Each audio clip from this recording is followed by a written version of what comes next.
1 August साहित्यरत्न लोकशाहीर अण्णाभाऊ साठे यांची सातारा शहरामध्ये अतिशय जल्लोषामध्ये जयंती साजरी झालेली आहे।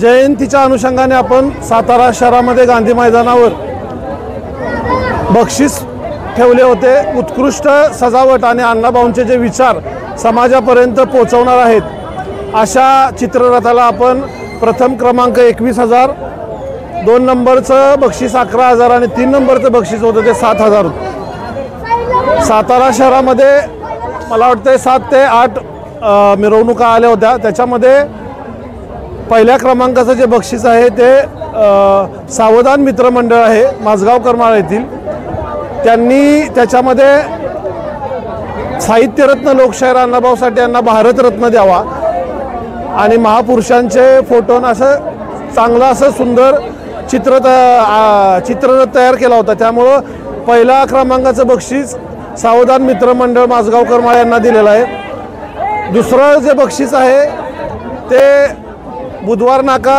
येथील किरण आवळे आणि उदय आवळे यांचं ते मंडळ आहे साहित्यरत्न लोकशाहीर अण्णाभाऊ साठे जयंती उत्सव समिती, यांनीही चांगला चित्ररथ बनवलेला, त्याच्यावर फकीरा कादंबरी फिरती केलेली आणि साहित्यरत्न लोकशाहीर अण्णाभाऊ साठे यांचा पूर्णाकृती पुतळा होता। त्यांना 2 नंबरचं बक्षीस दिलेलं आहे आणि 3 नंबरचं बक्षीस गुरुवारपेठ येथील अण्णाभाऊ साठे मंडळाला दिलेलं आहे। त्यांनीही काय केलं 1 नंबरचं असतं हे त्यांचा 1 ऑगस्ट 1 नंबरचं त्यांनी स्टॅच्यू केला होता आणि मला वाटतं अण्णाभाऊ साठेंची प्रतिमा होती त्याच्यामध्ये।